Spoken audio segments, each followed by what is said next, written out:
Welcome to Art Chronica, where we dive deep into the world of art, philosophy, and the connections between them.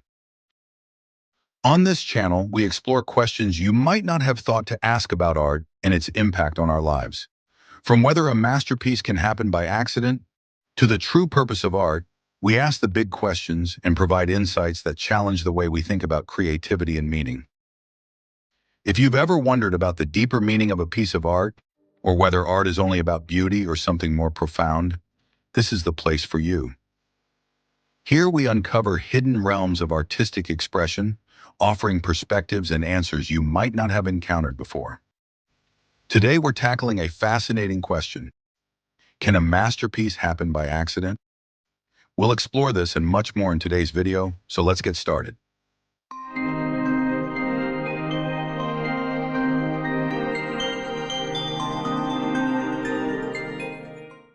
In this part, we're going to explore whether masterpieces are always the result of careful planning, or if sometimes they can emerge by pure chance. Let's start by examining the idea. Can a masterpiece happen by accident? While we often think of masterpieces as the result of a well-thought-out process, there are many cases where incredible art emerged from unintended circumstances. Take Jackson Pollock, for instance. Known for his abstract expressionism, Pollock often avoided conventional techniques. His famous drip paintings were created by flinging paint onto a canvas, seemingly by accident. Yet many of these works became celebrated as masterpieces. Was this a deliberate act, or was it the randomness of the process that led to something extraordinary? We also see this idea in Pablo Picasso's Guernica. This work wasn't conceived with the intention of being a masterpiece, but as a response to the horrors of war. Yet Guernica transformed into one of the most iconic pieces of art in history. Was this an accident, or did the sheer emotional weight of the work elevate it to that level?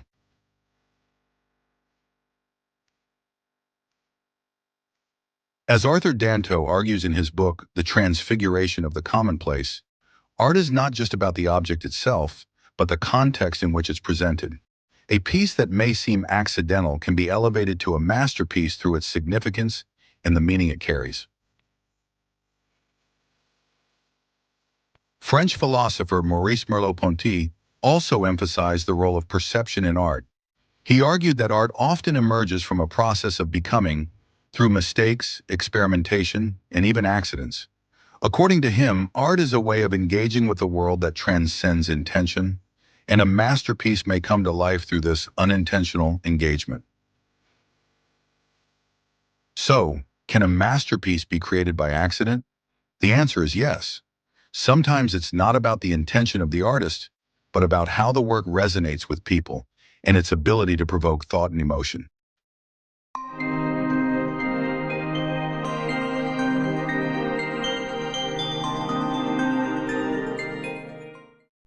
Now let's tackle a deeper question.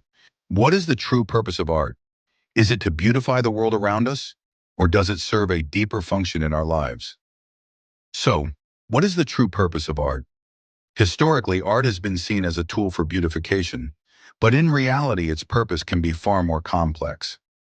Art is often about conveying emotions, telling stories, or even provoking social change. Take Leonardo da Vinci. His art wasn't just about creating beauty.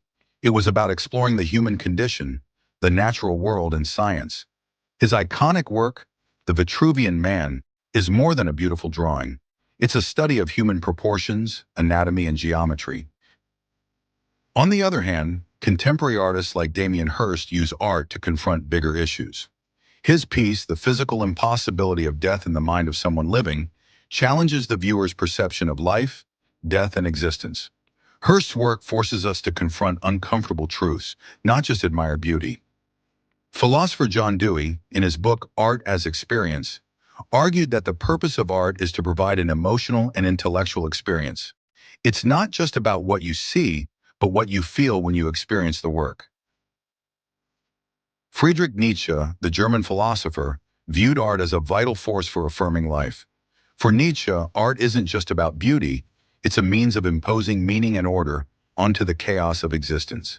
In this sense, art becomes a way to make life bearable and give it purpose, even in the face of suffering. Art goes beyond beauty. It has the power to challenge, provoke, and engage us on a deeper level.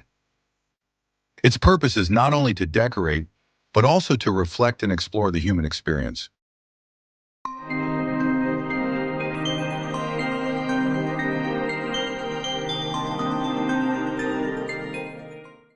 Now let's examine another important question. Should art be about beauty, or should it aim to convey something deeper? The debate over whether art should focus on beauty or on conveying a deeper message has been ongoing for centuries. Traditionally, beauty was seen as the main objective of art. In fact, many classical works, such as those from the Renaissance period, are revered for their technical mastery and aesthetic appeal. However, artists began to challenge this notion. Jean-Michel Basquiat, for example, created raw, chaotic works that weren't concerned with beauty at all. His art is about expression, expressing personal struggles, social issues, and commentary on race and class. His work might not fit the conventional notion of beautiful, but it carries a profound message. In his aesthetic theory, Immanuel Kant argued that beauty is subjective. While he believed that art could be beautiful, he also acknowledged that beauty can be found in many forms, not just in traditional aesthetics. Art, for Kant, was something that provoked a universal emotional response, regardless of its outward beauty. The Russian philosopher Leo Tolstoy critiqued the traditional view of art. In his essay, What is Art?, Tolstoy argued that art should communicate a moral message and evoke shared feelings in its audience. For him, art's primary purpose was not to be beautiful, but to serve as a means of communication and convey truth. Beauty is just one aspect of art. Sometimes the deeper, more uncomfortable aspects of art can be just as, if not more, impactful.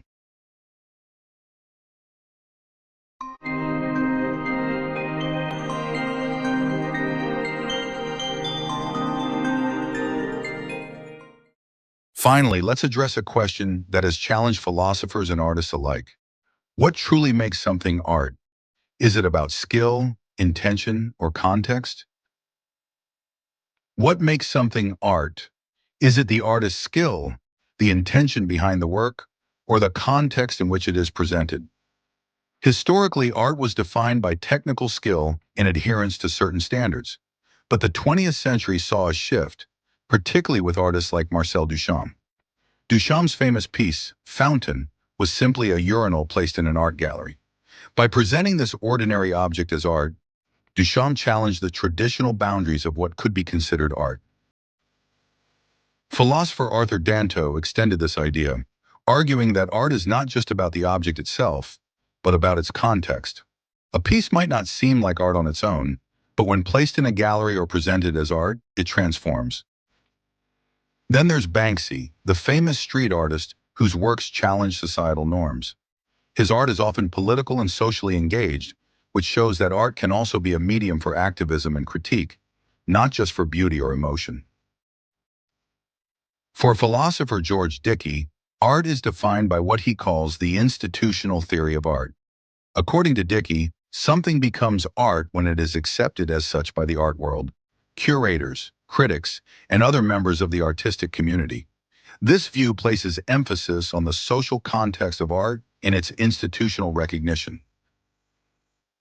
What makes something art is not just about its physical form, but its context, its meaning, and how it engages the viewer. Art isn't bound by rules. It's about pushing boundaries and challenging our perceptions. And there you have it.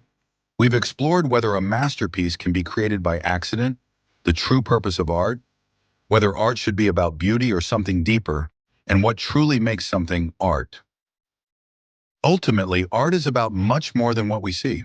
It's about how it challenges us to see the world differently and question our perceptions. Whether created intentionally or by accident, art opens us up to new thoughts and emotions. So, what do you think? What is the true purpose of art? Can a masterpiece happen by accident? We'd love to hear your thoughts in the comments.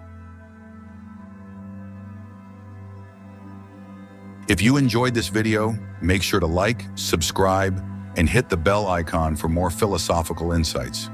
We'll see you in the next one, where we dive into another fascinating philosopher's take on art. Thanks for watching.